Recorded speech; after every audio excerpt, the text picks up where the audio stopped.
En mayo, la calidad del aire en la región metropolitana marcó su mejor registro en 30 años. Desde la Seremía de Medio Ambiente afirman que este resultado se debe a la fuerte disminución en el transporte y también en la actividad industrial, dos de los tres principales contaminantes en la capital. Vamos a comentar este tema. Ya estamos con el Seremi de Medio Ambiente justamente de la región metropolitana, Diego Ribó. Seremi, muchas gracias por acompañarnos. Muy buenas tardes. Muy buenas tardes a usted y muchas gracias por la invitación. Igualmente, a ver, comentábamos ahí la actividad industrial y también la situación de los vehículos debido a las medidas de cuarentena que ya llevan varias semanas, de hecho, y se mantienen, han tenido un impacto positivo, por lo menos, en lo que es la contaminación en el aire. ¿Qué ha impactado más, la situación de la industria o la situación del flujo vehicular, Seremi?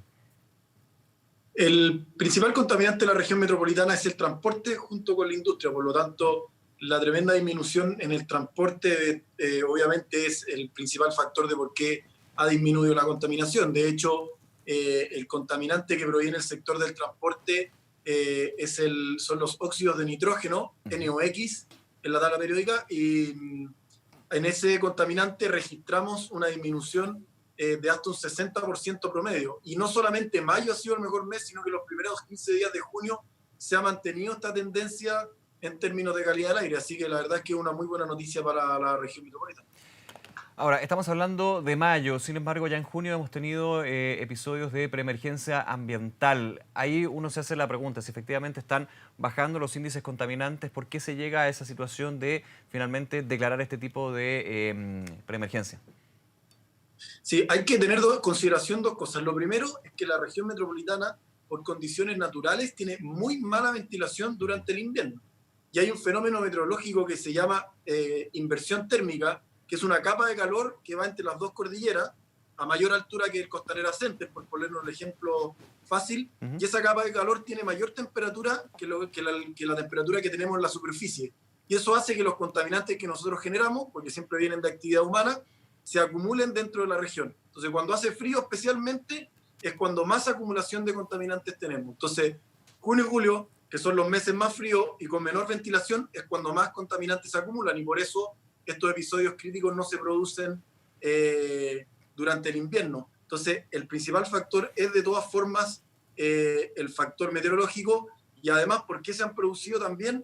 Porque como las personas han estado confinadas en sus casas, en la gran mayoría para los que han sido responsables, sí, hace que el consumo de leña para calefacción domiciliaria haya aumentado por sobre un año normal, porque si antes nosotros, los que tienen calefacción a leña aún, lo prendían una vez que volvían de la oficina o del trabajo de lunes a viernes, obviamente ahora lo hacen durante muchas mayor horas en el día. Entonces, esta disminución que hemos tenido en contaminantes de la industria del transporte no ha sido suficiente para compensar el aumento que hemos tenido en leña, y eso explica los tres alertas ambientales. Sí.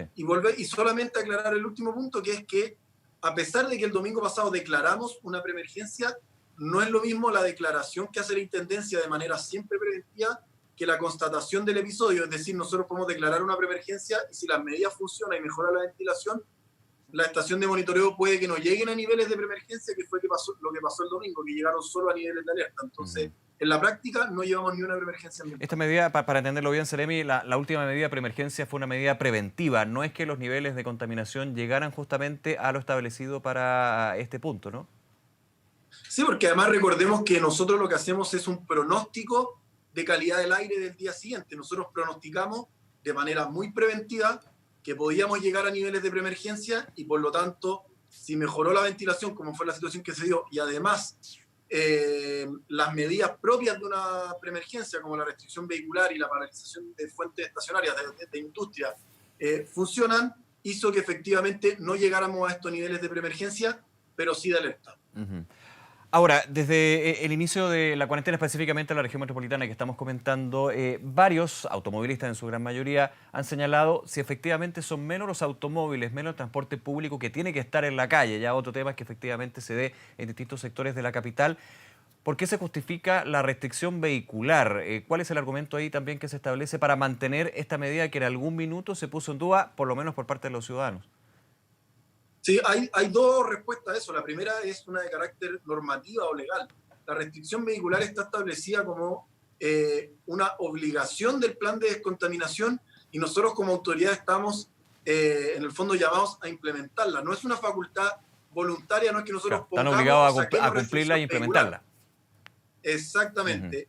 Y ni la alerta sanitaria vigente, ni el estado de excepción constitucional nos entregan facultades legales que nos permitan flexibilizar medidas ambientales vigentes.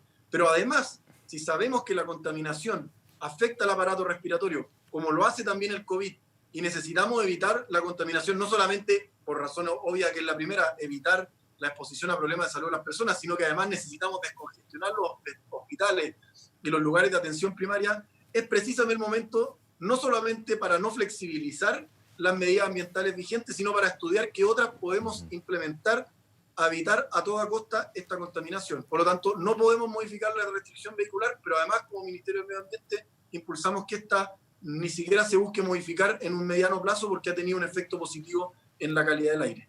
Comentábamos lo que fue la buena noticia, se agradece la buena noticia en estos tiempos desde la menor contaminación en mayo. Con todo el contexto que estamos comentando, Seremi, ¿se podría esperar la misma situación en junio? Ya estamos una semana, un poquito más de terminar el mes, pero ya con estas alertas, con esta prevención, con una preemergencia, uno pensaría que mayo fue una situación excepcional. La verdad es que si uno siempre tiene que considerar los periodos en términos de contaminación por un periodo medianamente extenso, es decir, una semana o idealmente 15 días. Un día, 17 de junio, por ejemplo, nunca va a ser equivalente al 17 de junio del año anterior, porque puede tener condiciones de ventilación diferentes, puede que un día haya llovido, el otro no. Entonces, si uno mira la primera quincena de junio, la tendencia es exactamente igual al mes de mayo. Es decir, al compararlo con el 2019, tenemos mucha mejor calidad del aire. Llevamos solo 2 alertas ambientales. El año pasado, a esta fecha, es decir, al 15 de junio, para tomar la quincena completa, ya llevábamos 15 episodios críticos de contaminación sumando alertas y preemergencias. Yeah. Y este año solo 3 y ninguna preemergencia ambiental.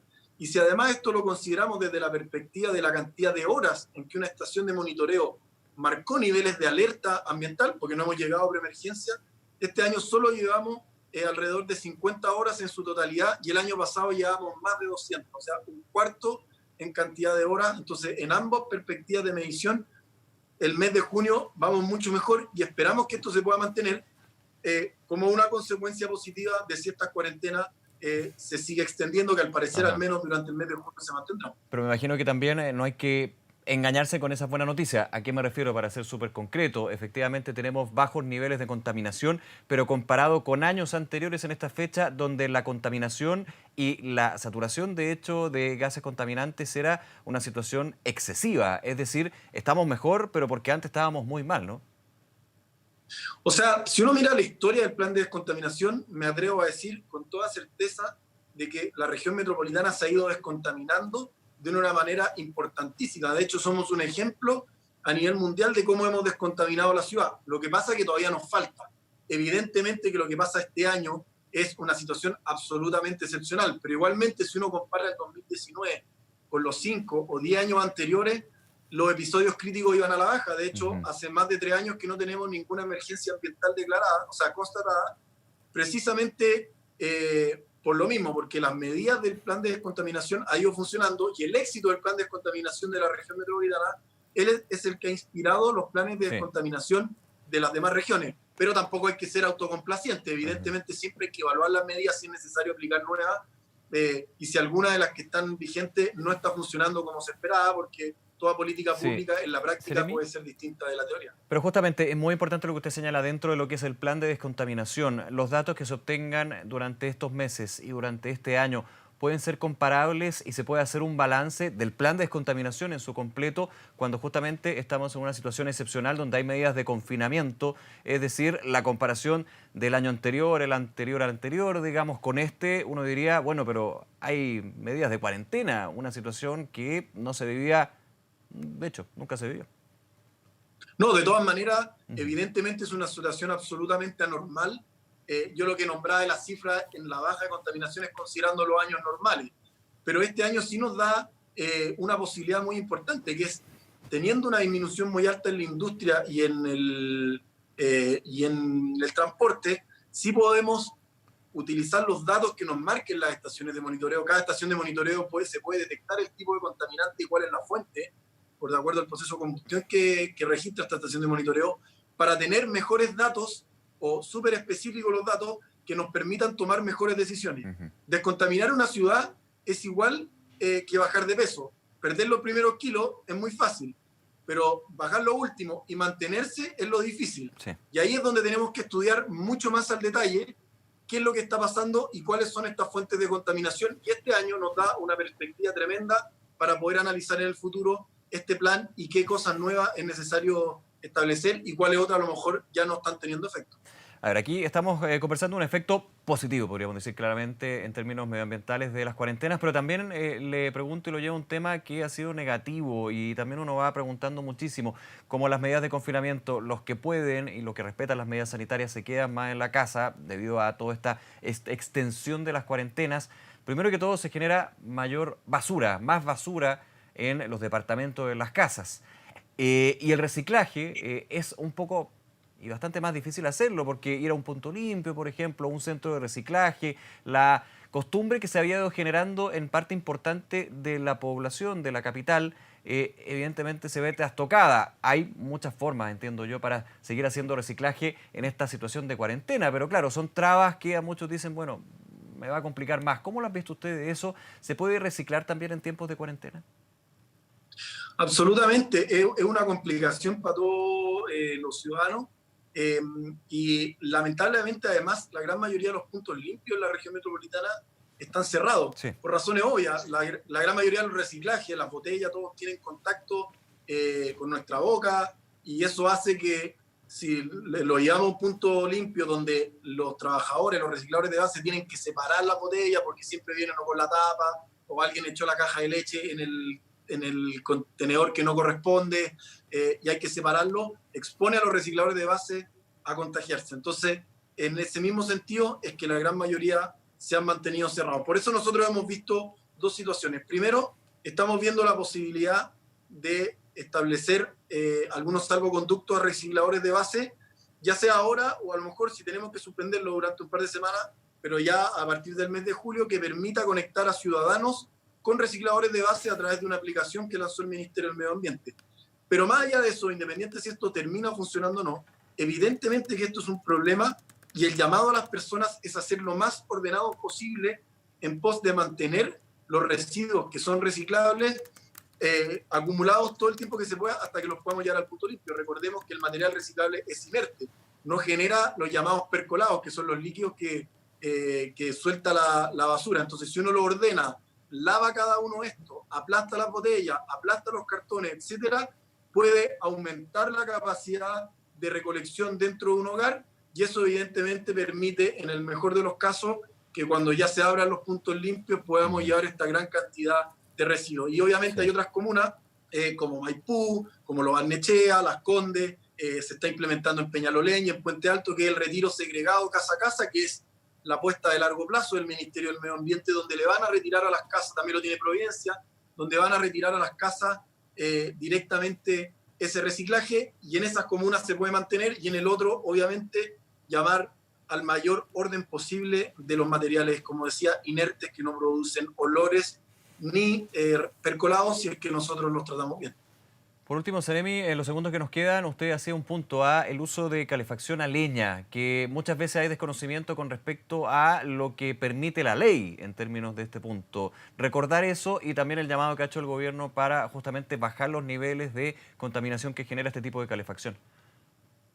Sí, recordar que la leña se encuentra prohibida en toda la provincia de Santiago, más San Bernardo y Puente Alto de manera permanente. No se puede ocupar nunca en todo el año. Y quienes lo hacen se exponen a una sanción y un sumario sanitario de parte de la Seremi de Salud y arriesgan multas de hasta 5 UTM. Esa prohibición se extiende a toda la región metropolitana en caso que la Intendencia Metropolitana declare una alerta o una preemergencia ambiental.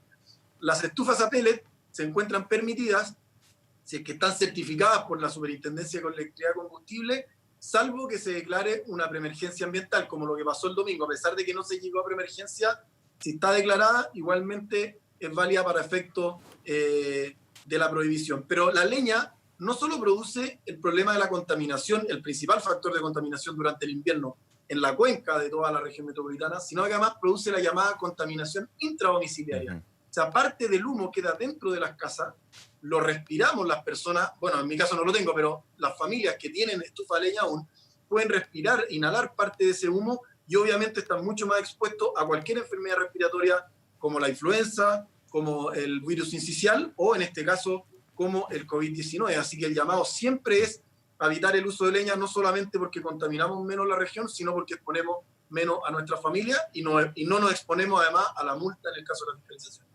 De todas maneras, bien, muchísimas gracias por esta conversación, Seremi, que esté muy bien. Buenas tardes.